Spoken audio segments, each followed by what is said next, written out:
dari sidang pergabungan yang dikasihi Tuhan. Kalau saya merenungkan tentang hidup ini, sebetulnya ada dua peristiwa besar yang memainkan peranan penting di dalam kehidupan kita. Yang pertama itu adalah kelahiran, dan yang kedua adalah kematian. Kelahiran itu membuat kita yang menanti-nantikan itu tertawa, tersenyum, bahagia karena ada kelahiran seorang anak manusia. Tetapi orang yang lahir itu, dia lahir dalam keadaan, dia lahir dengan tangisan. Itu siapa yang lahir itu dia tertawa. Tetapi ketika kita melepaskan orang yang meninggal, ya kita yang menunggu itu kita menangis, bersedih. Tetapi orang yang pergi itu, dia pergi dengan senyuman. Mengapa demikian? Karena memang hidup ini diarahkan kembali, dikembalikan kepada sang pemilik kehidupan.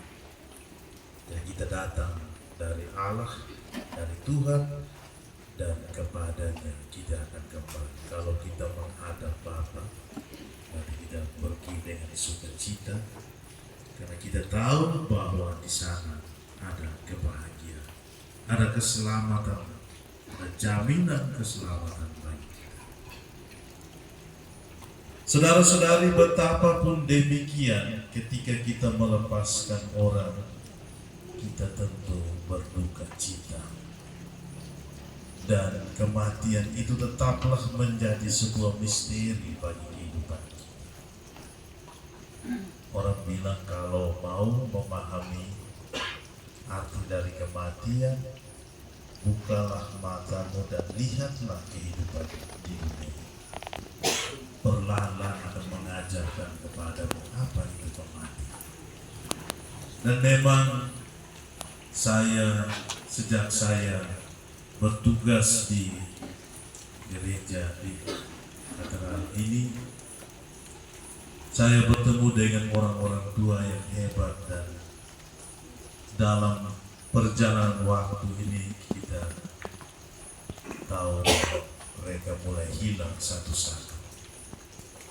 Kita ingat Bapak Tres Kapu, kalau di Kunero sana saya itu Bapak Blas, Bapak Fransa Sina, Bapak Cornelis, orang-orang hebat yang selalu aktif di gereja. Dan termasuk malam hari kita bagi Bapak Petrus Geraf. Dan disitulah kita memahami bahwa ternyata memang hidup ini, betapapun kita genggam erat-erat, kita harus sadar bahwa hidup itu hanyalah sementara.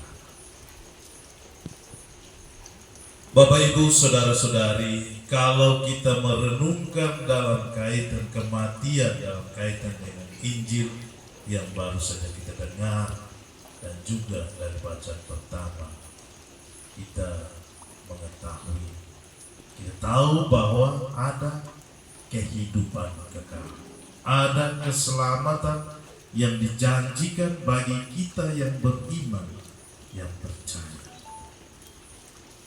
Jadi ketika kita menerima iman Kristiani pada saat pembaptisan, kita menandakan diri dengan tanda salib. Dan ketika kita meninggal, pada saat kita masuk ke dalam kubur, kita juga membawa tanda salib bersama. Pada waktu imam menguburkan orang mati, dia membuat tanda salib dan dia mengatakan, saudaraku terkasih, pergilah dengan membawa tanda kemenangan Kristus, Bapa, Putra, dan Roh Kudus. Maka semuanya selesai. Dan dalam iman itulah kita menyadari bahwa ada keselamatan, ada kehidupan kekal. Bukan hanya kita yakini itu, tapi kita mendengar di dalam firman Tuhan. Semuanya akan diberikan kepadaku, tidak akan kubuang, tetapi barang siapa datang kepadaku, aku akan membangkitkannya. Aku akan memberikan kehidupan kekal bagimu.